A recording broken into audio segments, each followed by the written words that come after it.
नमस्कार, स्वागत आप सभी का खास मुलाकात के खास एपिसोड में। मैं हूं आपके साथ पूनम शर्मा सोलंकी। कहते हैं कि एक पौधे को पेड़ बनने में सदियां भी लग जाती है, लेकिन उसी पेड़ को काटने में कई बार चंद सेकंड से लगते हैं। और इसी पेड़ को बचाने की मुहिम लगातार चलती भी है।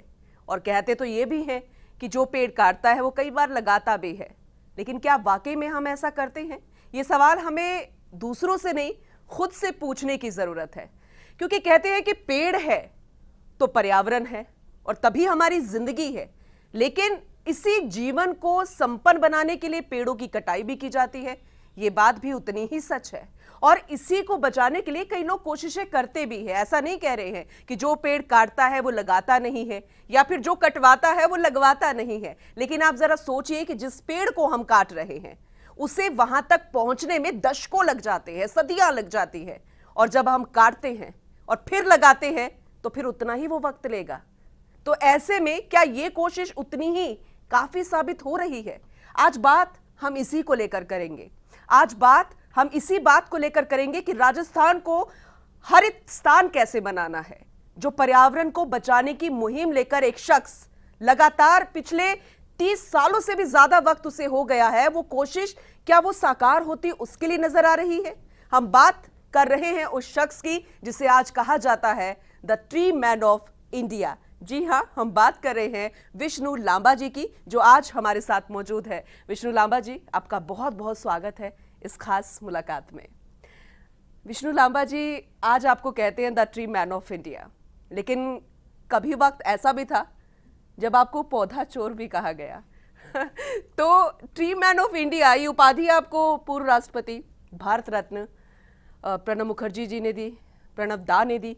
लेकिन पौधा चोर से ट्री मैन ऑफ इंडिया का ये सफर, जरा सबसे पहले ये बताइएगा। देखिए, सबसे पहले तो मैं निवेदन कर दूं कि पौधा चोर में जो सुकून था वो सुकून अब मरता जा रहा है। जिम्मेदारियां थोड़ी अलग तरह की बड़ी है, संघर्ष थोड़े अलग तरह के बड़े हैं। पौधा चोर के पास तो यही संघर्ष था कि चुपचाप पौधा चुरा के कैसे लाना है और माँ से कैसे बचना है, क्योंकि पिटाई होती थी। अभी नदियों पर हमले हो रहे हैं। प्रणव दा की कृपा रही, एक शब्द उनके मुंह से निकला और ये हमारे साथ एक पहचान बन गया और हमें लोग पूछने लगे, वरना लोग पौधा चोर करके तिरस्कार करते थे। जो पड़ोसी सुनता नहीं था वो आज कोई बुलाता है तो सुनने के पैसे देता है, फैकल्टी गेस्ट बुलाता है तो पैसा देता है। तो वो बदलाव आया है, लेकिन अभी संघर्ष अलग तरह के हैं। लेकिन निश्चित रूप से एक चीज़ है कि युवा जो हताश हो जाते हैं, निराश हो जाते हैं, थोड़ा धैर्य रख करके और संघर्ष को थोड़ा लंबा जारी नहीं रखते हैं और बीच में कहीं रुक जाते हैं, उनके लिए ज़रूर मैं कहूँगा कि थोड़ा ठहरिए, धैर्य रखिए और धीरे धीरे आपके जीवन में भी ऐसा कुछ हो सकता है कि आपको भी राजस्थान के सबसे बड़े चैनल पर आप जैसे एंकर के सामने बैठने का, अपनी बात रखने का मौका मिले। नहीं, हम सौभाग्यशाली खुद को महसूस करते हैं जब ऐसी शख्सियत हमारे स्टूडियो में मौजूद होती है। और क्योंकि मुद्दा बहुत महत्वपूर्ण है और आपका उद्देश्य उससे भी ज्यादा महत्वपूर्ण, पर्यावरण को बचाना। आपने अभी यहाँ पे धैर्य की बात की, आपने युवाओं की बात की, और मैं ये सवाल इसलिए आपसे करना चाहूंगी क्योंकि हम जब कुछ ऐसा करते हैं, हमने पेड़ लगाया, क्योंकि आजकल मुहिम है आप लोगों की वजह से, आप जैसी शख्सियतों की वजह से, जब हम अपना जन्मदिन बनाते हैं, एनिवर्सरी सेलिब्रेट करते हैं, तो हम भी पौधा लगाते हैं ताकि एक दिन ये पेड़ बनेगा। हम भी हरियाली बचाने की कोशिश तो करते हैं, पर्यावरण को बचाते हैं। लेकिन हम ये कहते हैं हमने इतने पौधे लगाए, हमने इतने पेड़ लगाए, लेकिन क्या वाकई में वो धरातल पर होते हैं? सरकार भी कहती है, क्या वो कागजों में होती है धरातल में? क्योंकि आपको 30 साल से ज्यादा का वक्त हो गया है और 1.5 करोड़ से ज्यादा पौधे लगाए हैं, और सबसे महत्वपूर्ण वो सभी आज भी लाइव प्लांट्स के रूप में हैं। और कई तो इतने बड़े पेड़ हो गए या 30 साल से ज्यादा का वक्त हो गए। तो ये कैसे संभव है? युवाओं को इतना धैर्य कैसे रखना सिखाया जाए? श्री कल्पतरु संस्थान के माध्यम से पिछले 31 वर्षों में जनता जनार्दन के सहयोग से और विभिन्न माध्यमों से जो भी हमने प्रयास किए, और ये टीम वर्क है, श्री कल्पतरु संस्थान टीम कल्पतरु ने काम किया है, ये अकेले विष्णु लांबा का काम नहीं है। ग्रीन बचपन अभियान हमने शुरू किया 5 से 12 साल के बच्चों के लिए, तरु सखी अभियान हमने शुरू किया, Jaipur environment festival, Jaipur sharing festival और बहुत सारे अभियान, 150 ज़्यादा अभियान हम चलाते हैं। परिंदों के लिए परिंदा अभियान चला रहे हैं। अभी नक्सल ग्रीन मिशन नया शुरू कर रहे हैं हम। 5 जून पर झूठे संकल्प लेना, ग्रीन थीम लगा देना, ग्रीन कपड़े पहन लेना, वो फलानी मैडम ने ग्रीन साड़ी पहन, ये सब नहीं होना चाहिए। वो इधर का मसला होना चाहिए, वो इधर का मसला नहीं होना चाहिए। तो निश्चित रूप से जो टारगेट जितने भी सब पूरे हो जाएंगे। श्री कल्पतरु संस्थान का संकल्प है 2047 तक, भारत जब आज़ादी के 100 वर्ष पूर्ण कर रहा होगा, उस समय तक हम देश के 100 गाँवों को पर्यावरणीय दृष्टि से आदर्श ग्राम बनाएंगे और 5 करोड़ पेड़ लगाकर धरती पर संरक्षित करेंगे। ये हमारा भारत के प्रति एक समर्पण है और इस मातृभूमि के प्रति हम एक जो भी त्याग कर सकता है। अभी माननीय प्रधानमंत्री जी ने कहा ना लोगों से, खासतौर से भारत के युवाओं से उन्होंने आह्वान किया है कि 2047 तक आपकी भूमिका क्या होगी राष्ट्र को विकसित करने में। लेकिन आज विकसित भारत की जहाँ बात हो रही है, विकसित भारत तभी हो सकता है जब हरित होगा। 2,500 बच्चे भी इंटर्नशिप कर रहे हैं कल्पतरु संस्थान में। तो हम उनको केवल फॉर्मेलिटी नहीं कर रहे हैं कि वो आ रहे हैं, कभी झाड़ू लगा रहे हैं, कभी पेड़ लगा रहे हैं, कभी पक्षियों के लिए परिंदे लगा रहे हैं और एक दिन चले जाएंगे, उनको सर्टिफिकेट ले जाएंगे। हम इतना नहीं कर रहे, हम उनके अंदर झांक रहे हैं कि भाई तुम बताओ तुम्हारी क्या इच्छा है। गाँव की जो गरीब किसान की बेटी गाँव आई है यहाँ पर, हम उसको हम आसमान के तारे दिखा रहे हैं दिन में कि बता तेरे क्या सपने, हम पूरे करेंगे। कल्पतरु संस्थान तुम्हें मंच देगा, तुम्हारे पैसे की जरूरत नहीं है। लेकिन इस बात को हमें मानना होगा विष्णु जी कि अभी भी जरूरत है कि गंभीर हो युवा। गंभीरता पर्यावरण को लेकर, उनकी सुरक्षा को लेकर अभी भी उतने नहीं है। मुझे ऐसा लगता है कि पेड़ शायद ऑक्सीजन देते हैं, इसलिए आसानी से कट जाते हैं। अगर वाईफाई देते तो इतना मुश्किल होता उनके लिए। हरियाणा राजस्थान एक बहुत अच्छी योजना है और माननीय मुख्यमंत्री जी की भी ऐसी मंशा है। माननीय प्रधानमंत्री जी ने भी एक पेड़ माँ के नाम जैसा इनिशिएटिव हमें दिया है, बहुत इनोवेटिव है। मध्य प्रदेश में एक पेड़ माँ के नाम, आप उसके ब्रांड एम्बेसडर है। पर्यावरण दिवस पर किस तरह से प्रधानमंत्री नरेंद्र मोदी ने इसकी शुरुआत की और हम लगातार तस्वीरें भी देखते हैं। पर्यावरण दिवस पर एक बार फिर से हम देखेंगे अभी। लेकिन 12 घंटे में 12 लाख आपने पौधे लगा दिए, ये रिकॉर्ड था। लेकिन उस रिकॉर्ड को बनाए रखना, बरकरार रखना, जैसे हम कहते हैं कि वो अभी भी लाइव प्लांट्स है, तो क्यों ना इस तरह के रिकॉर्ड्स बनाने की एक मुहिम छेड़ दी जाए, इसी से सीख लिया जाए, ऐसा कुछ युवाओं को टारगेट दिया जाए। मध्य प्रदेश के यशस्वी मुख्यमंत्री आदरणीय डॉक्टर मोहन यादव जी का बड़प्पन मानता हूं कि मेरे जैसे बागवान को याद किया। Special thanks to honourable mayor of Indore Pushyamitra Bhargav ji, उन्होंने याद किया और मुझे एक पेड़ माँ के नाम अभियान में उस पौधारोपण में ब्रांड एम्बेसडर के रूप में सेवा का अवसर मिला। इससे पूर्व महाराष्ट्र सरकार में लंबे समय सेवा का अवसर मिला।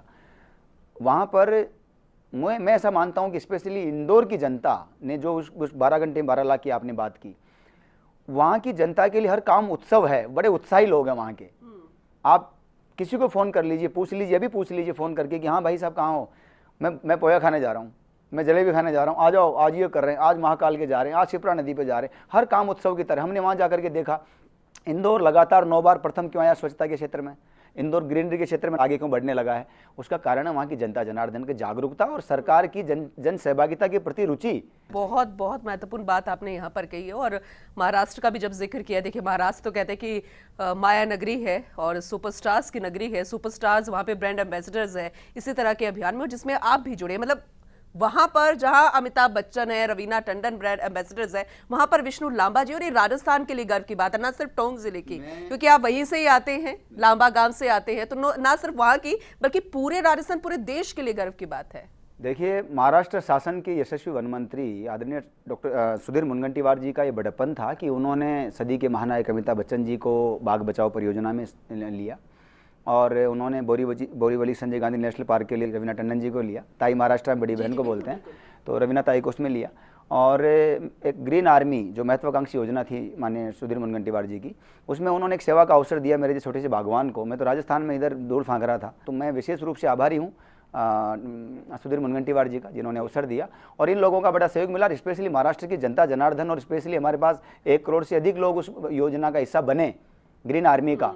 और तो मैं तो उसमें निमित्त मात्र था, इनका बड़प्पन था, मुझे वहाँ एक्सेप्ट किया और महाराष्ट्र की जनता ने बहुत स्नेह दिया। बिल्कुल। विष्णु जी, क्या जब हम कोई ऐसा संघर्ष कर रहे होते हैं और बीच में जब इस तरह के सम्मान हमें मिलते हैं, तो हमारे उस संघर्ष के रास्ते में कहते हैं ना कि वो रास्ता थोड़ा सा सुलभ हो जाता है हमारे लिए, कोई रोल अदा करते हैं, हौसला मिलता है, हौसला बढ़ता है। पुरस्कार मेरे कमरे बहुत सारे पड़े हैं, 500 पुरस्कार मेरे पास, काफी पुरस्कार 500 प्लस पुरस्कार पड़े हैं। मुझे अभी वो नहीं रहा मन, बस अभी तो ये रहा कि मेरी टीम में जो लोग वर्षों से काम कर रहे हैं, वो लोग कार्यकर्ता का निर्माण हो सके। भीड़ जुटाना बहुत आसान है, कार्यकर्ता का निर्माण करना कठिन है। विष्णु लांबा तो किसी दिन किसी भूमाफिया की बंदूक का गोली का शिकार हो जाएगा या किसी ट्रक के टायर के नीचे मार दिया जाएगा। इस पर मुझे एक बात याद आई, दिखा दोगे यहाँ ट्री मैन इज नो मोर, बस इतना हो जाएगा। एक ग्रीन हम चाहते हैं कि आप जैसे शख्सियतों की उम्र लंबी हो विष्णु जी, क्योंकि आप जैसे एक नहीं, न जाने कितने बनकर मेहनत करते हैं, और ऐसे लाखों नहीं और करोड़ों होने चाहिए, क्योंकि इसकी जरूरत हम सबको, इसकी जरूरत प्रकृति यही को आग्रह है कि टीम वर्क जो है ये आगे बढ़े, ये विचार आगे बढ़े। हमारी राजस्थान की माटी है, यहाँ पर पानी महंगा है, खून सस्ता है, हमने जबान प्यारी समझी है, जान प्यारी नहीं समझी है।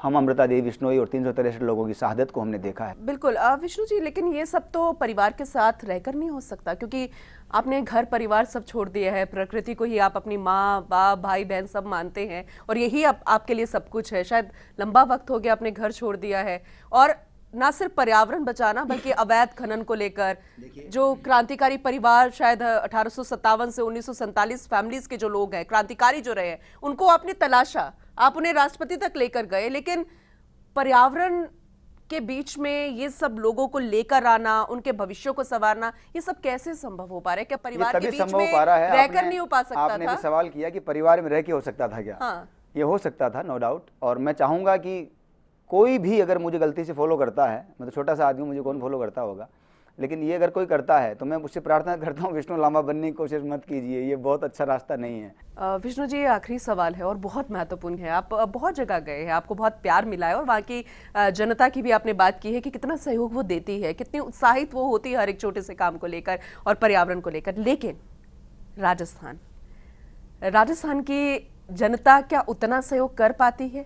क्योंकि हम सरकार को तो देख रहे हैं, लगातार कोशिशें की जा रही है हरित राजस्थान बनाने की कोशिश, और खुद मुख्यमंत्री भजनलाल शर्मा आए आपसे मिलने के लिए कि कैसे हम संभव कर सकते हैं, अरावली को कैसे बचाया जा सकता है, दोनों तरफ हम कैसे पेड़ों की एक लेन क्रिएट कर दे, बहुत कुछ ऐसा है। तो राजस्थान से कितना जनता से सहयोग और साथ ही साथ सरकार की तरफ से कितना सहयोग? देखिए, आपने मुख्यमंत्री जी की बात की है, मैं तो हमेशा भजन जी भाई साहब के रूप में देखता हूँ। माननीय मुख्यमंत्री जी का ये बड़प्पन था। मेरे जो सामान्य बागवान की 6x6 की कुटिया पर वो पहुँचे और उन्होंने लगभग आधे घंटे का समय दिया, ये उनका बड़प्पन था। पर्यावरण संरक्षण के संबंध में ही हमारी चर्चा हुई, और कोई ज़्यादा, मैं राजनीतिक व्यक्ति तो मैं हूँ नहीं, मैंने तो सबके साथ काम किया, चाहे गहलोत साहब हो, वसुंधरा जी हों, ये हों, और मुझे अच्छा लगा कि हरियाणा राजस्थान इन्होंने शुरू किया है। ये योजना सफल कैसे हो सकती है, ये महत्वपूर्ण सवाल है। जब नक्सलियों को समझ में आ सकता है, चंबल के डकैतों को समझ में आ सकता है, तो फिर यहाँ क्यों नहीं हो सकता है? आपने मुझे राजस्थान से मेरी अपेक्षाओं की बात की है। माननीय प्रधानमंत्री जी की दृढ़ इच्छा शक्ति कि 31 मार्च 2026 को भारत माओवाद मुक्त हो जाएगा, इस बात को ध्यान में रख कर के शुरुआत होती है। और CISF और स्पेशल थैंक्स टू निर्विकार वर्मा साहब, DIG CISF, जिन्होंने मुझे याद किया उस समय, क्योंकि मेरा चंबल का 2 सालों का अनुभव था डकैतों का, आपको पता है। उन लोगों के बीच में जाकर के आग्रह किया, उन लोगों को समझ में आया कि हम वन मित्र बनाएंगे, वन बंधु बनाएंगे, और एक अभियान नक्सल ग्रीन मिशन शुरू हुआ। एक छोटी सी शुरुआत, एक छोटे सहयोग और उस समर्पण के साथ शुरू हो सकता है। फिर राजस्थान में पेड़ क्यों नहीं लग सकते? घर का जोगी जोगुना कहावत सुनी होगी ना आपने, तो वो थोड़ा सा अपना जो आदमी होता है ना, उसको थोड़ा सा समझने में, उसको जिम्मेदारी देने में थोड़ा टाइम लग जाता है। मेरा बस इतना सा आग्रह है, छोटे भाई के नाते भी, भजन लाल जी से भी, और सरकार के मुख्यमंत्री के रूप में भी। बहुत प्यारे इंसान हैं, बहुत अच्छा काम करते हैं, मेरे साथ उनके बहुत सारे अनुभव हैं। मैं बस इतना कहना चाहता हूँ, ये जनता जनार्दन सिर्फ ये उम्मीद करती है कि अन्य राज्यों की तरह राजस्थान में जो प्लांटेशन हो रहा है, आपने 4 सालों में 50 करोड़ पेड़ लगाने का जो कार्य हाथ में लिया है, वो पेड़ हमें नज़र आने चाहिए, और वो तभी नज़र आएंगे जब जन सहभागिता को हम इसमें सुनिश्चित करेंगे। और जनता जनार्दन, वही जनता जिसने मुझे पौधा चोर कहा, वही जनता आज बुलाती है, याद करती है। आपको तो बुलाया खैर सोनू सूद जी ने भी था, और आपकी स्टोरी को जगजाहिर भी किया, वो भी बहुत ही प्राउड मोमेंट पूरे राजस्थान वासियों के लिए रहा। विष्णु जी, बहुत अच्छा लगा आप हमारे स्टूडियो में आए, बहुत ही महत्वपूर्ण बातों का जिक्र आपने किया जो कि जनता जानना चाहती थी, जो आपसे जुड़ी तो है कई बार, लेकिन बहुत कुछ ऐसा जो आपके जुबानी नहीं सुन पाई, वो उन्होंने सुना। और हम उम्मीद करेंगे कि हर एक युवा, ना सिर्फ राजस्थान की वो जनता बल्कि पूरे देश की जनता, आपके किए गए कामों को, क्योंकि अभी तो आपने सिर्फ कहा कि शुरुआत है, अभी तो बहुत कुछ करना है, उससे कहीं ना कहीं कुछ ना कुछ सीख लेती जरूर नजर आएगी। क्योंकि ना सिर्फ आपको, ना सिर्फ हमको, बल्कि हम सबको अपनी जन भागीदारी को समझना है, और ये काम अकेले का नहीं है।